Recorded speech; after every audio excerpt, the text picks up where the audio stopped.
So the recording just gives you all also access for later, and at the same time, it'll give everyone else access to kind of go through it if they weren't able to attend it live.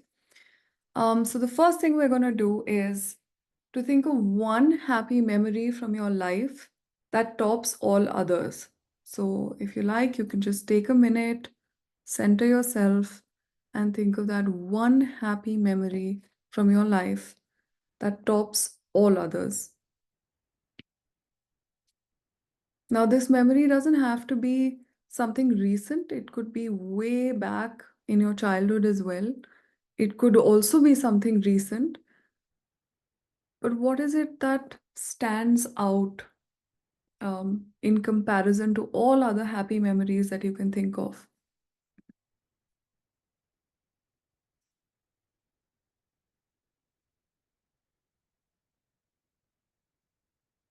And once that memory comes to your mind, you can take a minute and put it down on paper.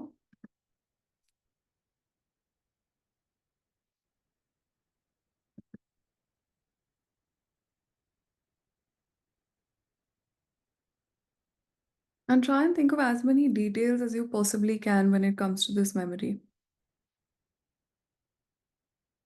You don't have to write down the details, but try and recall intentionally what is it about this memory that stands out for you.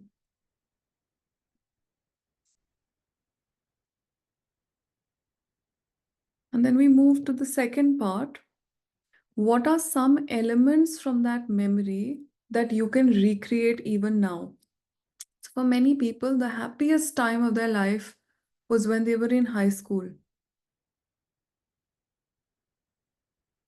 But it's not just that they were in high school, it's something about the circumstances, it's something about the friendships, the relationships, the freedom. What are the elements from that memory that you can choose to recreate even now? That becomes really important. So if it was when you got that big promotion at work, then maybe it's got something to do with the fact that there was a sense of achievement, there was a sense of accomplishment, there was a sense of growth and expansion, right? So what could some elements from that memory be that are important? And which of them can you recreate even now? Because usually it's that feeling that you're looking to recreate from that memory. It's that feeling that brought you joy.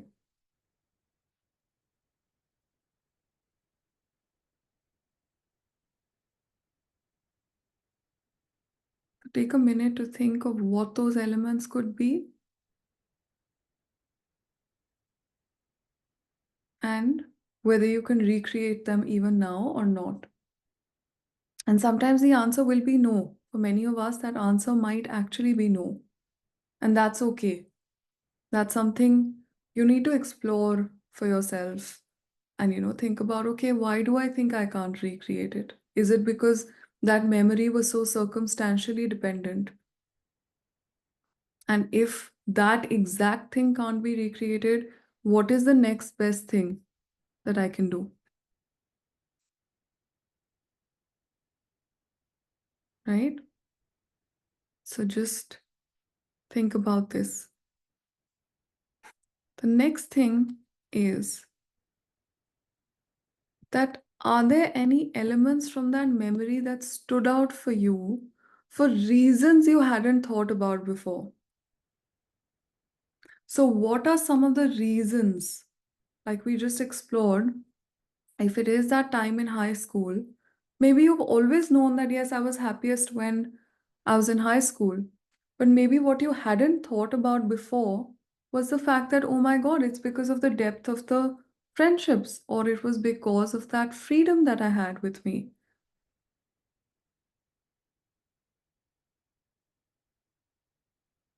right? So think of what might that be.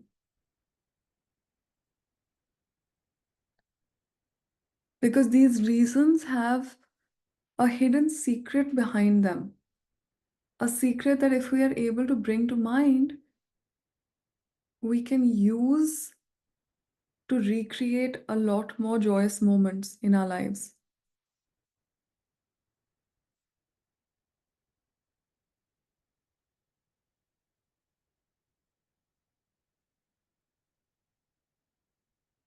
The reasons become your secret key towards unlocking more joy.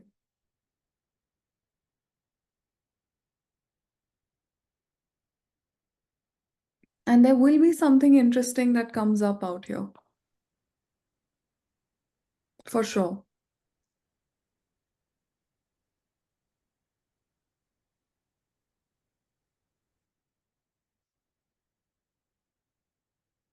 Right? And we'll do some sharing and discussion as well later. So we'll do that towards the end. Right now, just be in the flow of writing, right? We move on to the next thing. What is the one thing that could possibly happen in your life that would make it your most joyous moment yet? So we all know that, okay, this was in 2004, the best thing happened to me, and I'm still stuck in time with it, and it tops everything else. Fantastic. But what is it that could possibly happen that would make it your most joyous moment yet?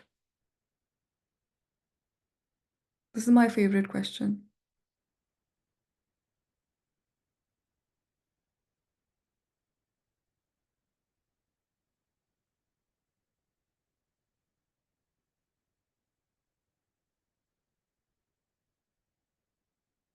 And use your imagination, let it run wild, you know.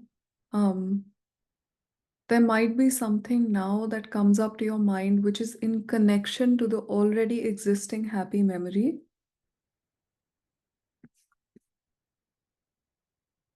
But in all likelihood, you need to recognize that there still is stuff that could possibly happen in your life that would greatly add to joyous moments.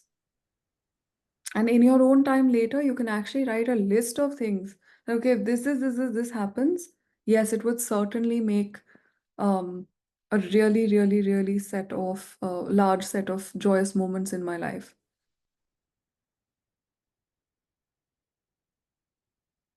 I'm loving the way you're all writing. This is my favorite thing.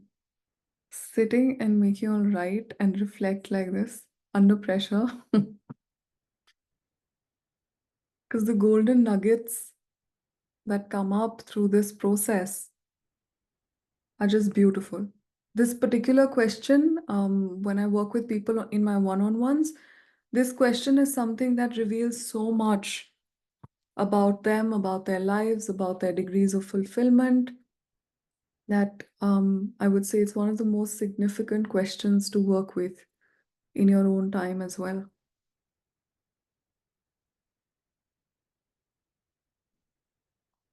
Right? Then we move on to the next one. What is the one thing that has happened this year that would add to your bank of joyous moments? So, in this year, if there was one thing that stood out for you as a part of your bank of joyous moments, what would it be? I remember last year when we were doing the course on gratitude, I made everyone keep a gratitude jar handy, because every day, days pass and we're like, okay, I'm so grateful, etc. But when you add that to the jar, suddenly at the end of the month, at the end of the year, you're like, oh my God, I've been telling myself that my life is not going so well, but look at the number of things I have to be grateful for. Whether it's technology or my job or the money I have or the health or my relationships.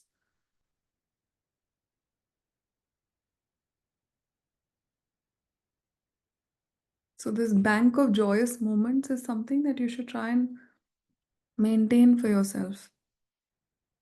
You might have only 10 at the end of the year that you want to keep in that bank because they stand up for him for like a much larger reason, but let that be.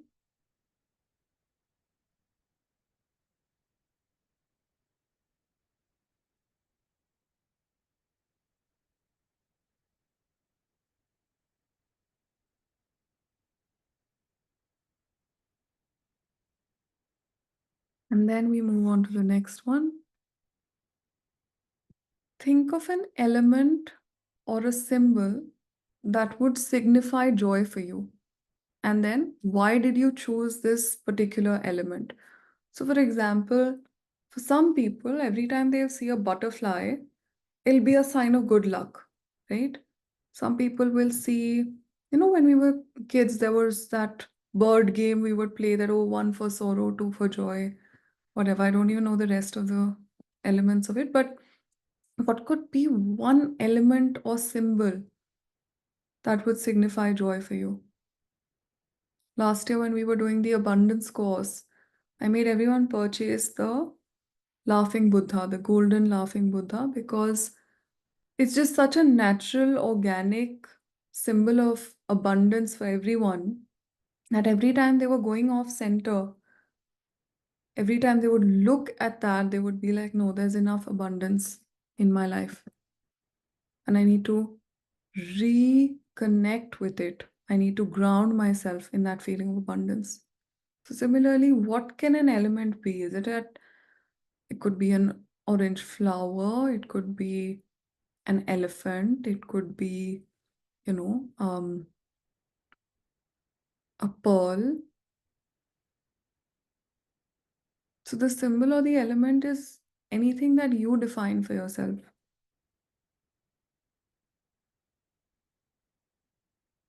It could also be a deity.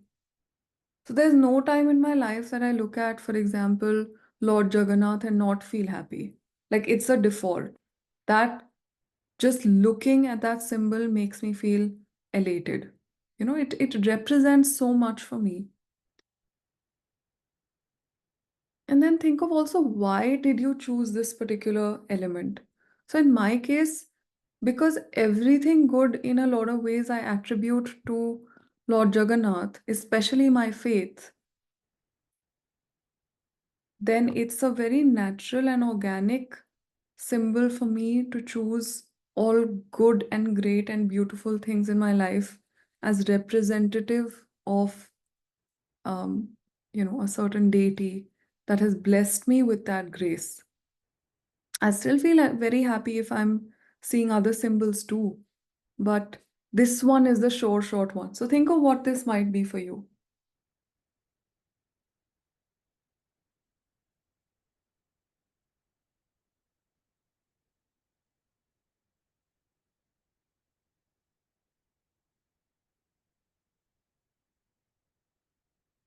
And this symbol becomes very important. Let it evolve over time. So if for now all you can think of, because I spoke about the golden laughing Buddha, if that's all you want to adopt for now, use that. But later on, think about it more deeply.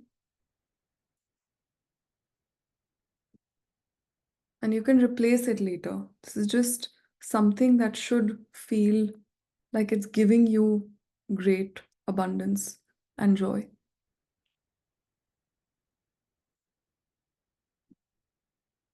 And I'm just going to give you 2 minutes to look at your own reflections.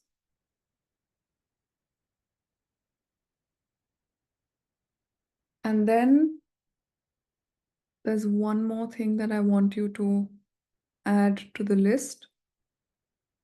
What is the one joy in your life that you have been waiting for? The one joy that you know you are waiting for. A lot of times, this may not be something you're actively admitting to yourself. It could be various things. It could be, a certain achievement.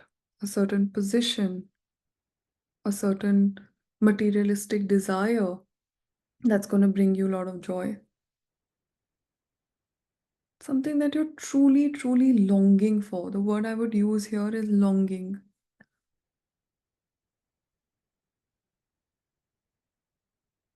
And this will tell you a lot about, again, how you can recreate things and intentionally create a vision for yourself.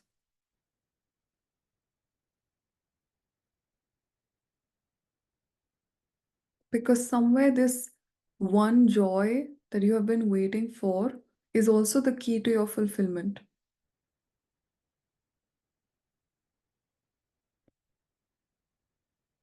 For someone, this may be as simple as I want to be debt free. That is the one joy. The day I get debt free in my life, I will be happy and joyous for the rest of my life. I'm done with paying installments. Simple. So, you know how important that becomes because your life is subconsciously revolving around that one sensibility and understanding.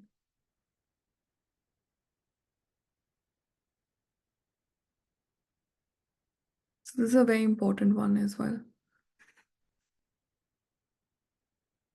And now we move on to the meditation. So, whenever you're all ready, just take a minute and close your eyes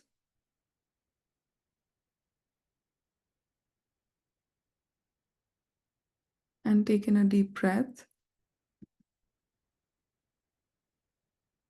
and exhale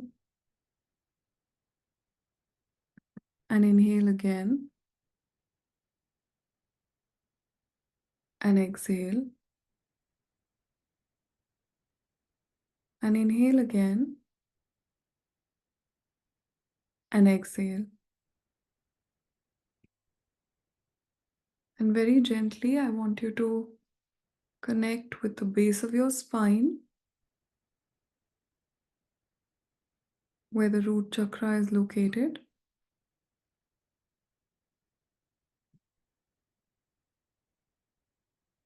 And I want you to feel a very powerful golden light entering through there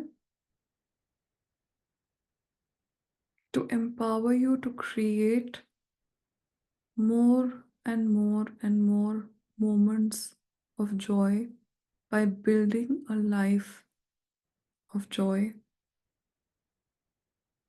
each and every day. And then I want you to visualize that light moving up to your solar plexus chakra, where you're able to draw out a lot of power to believe in yourself and your own ability to create that life of more joy.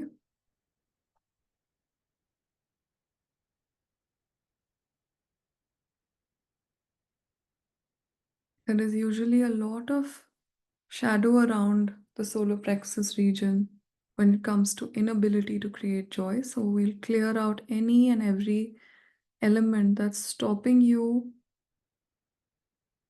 that's embedded in your subconscious. May that be cleared for you to feel the feeling of empowerment and feel that you have the ability to create your joy. And then we move up with that golden light into our heart center. And in our heart center,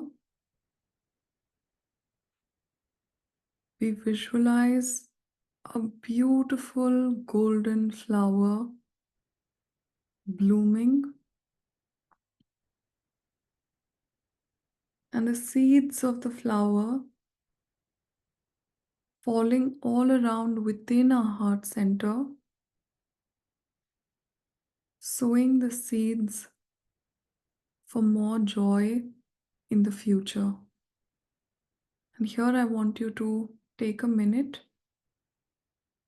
and think of what are the seeds of joy that you would like to plant that could bloom later. All your reflections so far will become interesting seeds for you to plant. So take a minute and gather your seeds and plant them. And the seeds are also golden, and the flower is also golden, and the energy that is nourishing them is also golden.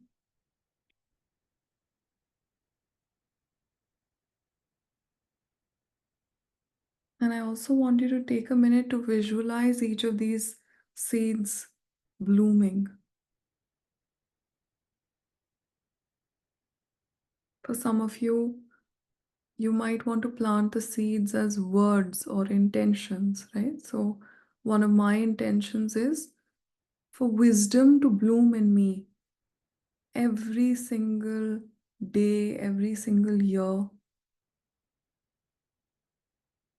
So, I see a little seed of wisdom blooming, blooming, blooming in my heart.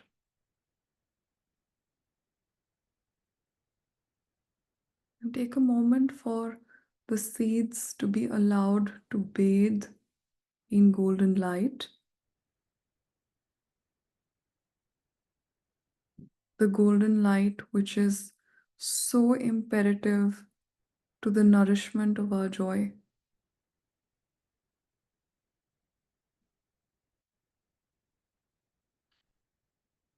And from there, we move on with the golden light and the golden energy from the heart to the throat chakra,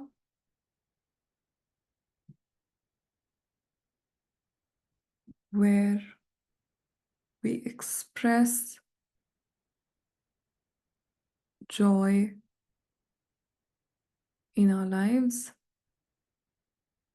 and joy through creative expression becomes extremely, extremely, extremely important here.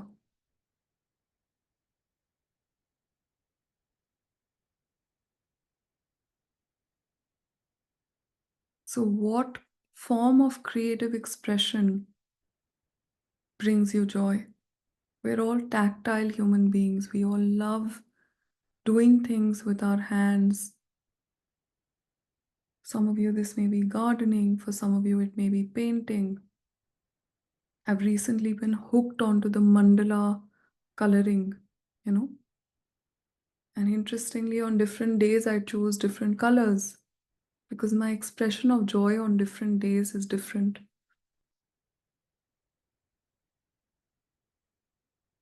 And from the throat chakra, I want you to move to the forehead chakra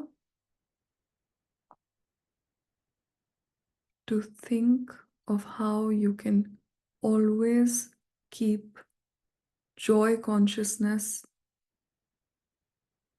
in your mind, in your state of being. Because when you're sending out thoughts of joy, you're creating an energetic field around you between your heart and your mind, which is really, really, really potent and powerful. So, in the forehead chakra, I want you to visualize and intend for joyous thoughts to arise each and every day and be in alignment with your heart.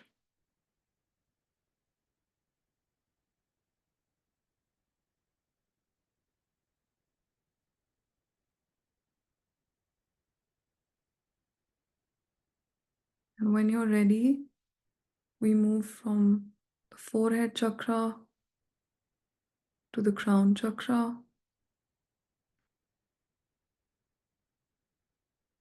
where there is the joy that you receive from your higher self, the joy you receive about being in a state of communion with the divinity within you,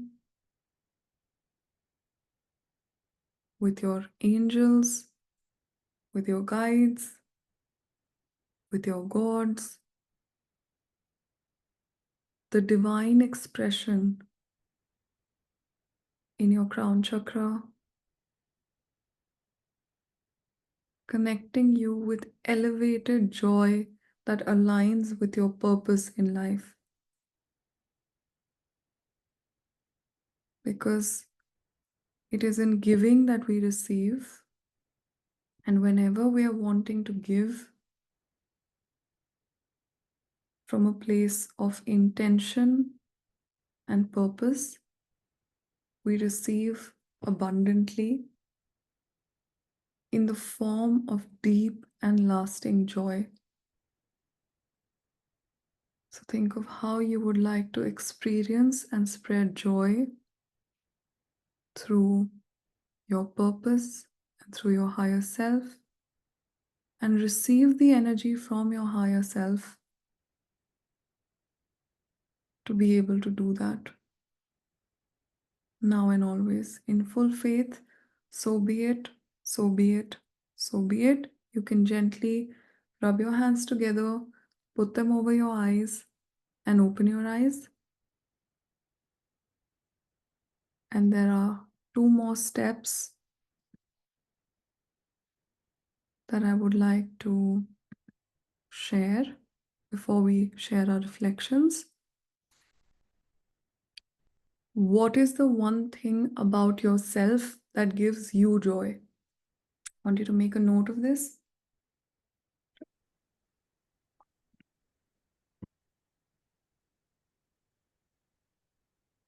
What could this be? Is it the fact that you're generous? Is it the fact that you're always able to empower people? Is it the fact that you're just really happy fundamentally? Is it that you don't give up? Is it that you're always inspiring people? But this is one thing about you that gives you joy. This is also going to be really important in your relationship with self-love. So think about this very consciously and intentionally.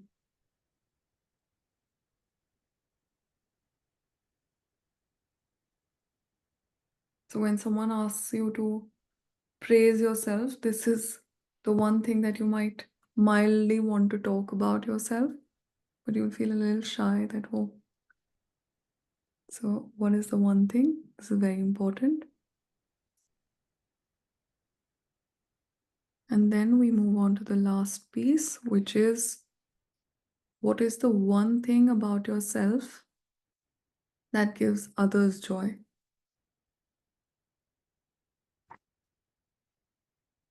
Because happiness and joy is futile unless shared with everyone else in some ways, right?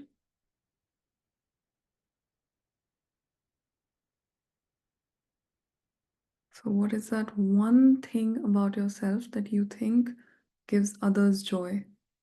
Is it about how caring you are? Is it about how your tough love serves them well? Could be anything. They may not see it today, but 5 years later, yet they're calling you up and saying, oh, thank you so much for telling me to save. I didn't like it when you said it, but look at where I am now.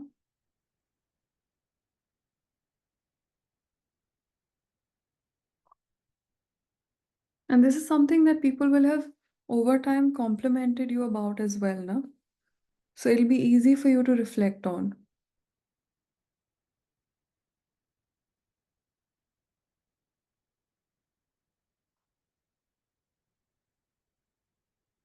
I'm just gonna pause this right here now, and we can go ahead with a couple of reflections whenever you're ready.